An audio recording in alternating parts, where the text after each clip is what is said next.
Hi, I'm Isabel Reuss from Itasif in Italy, and we are here to look at financial instruments that can apply for biodiversity. How has the way people look at biodiversity changed over the last couple of years? In the last year, the way in which people have seen biodiversity has changed. And the way that it has changed is that people are realizing that by analyzing their biodiversity risk, they're mitigating it.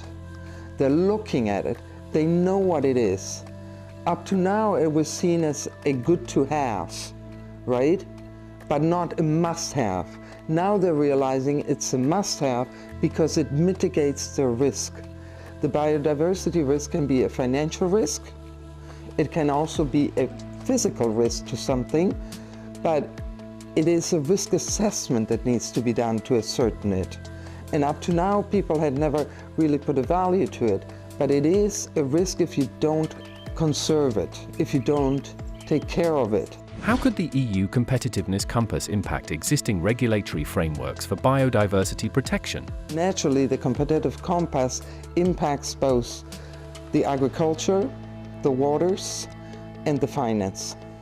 And at that point, you have impacted biodiversity. How it is going to impact, how much, how little, and in which way, I don't think we can say at this moment.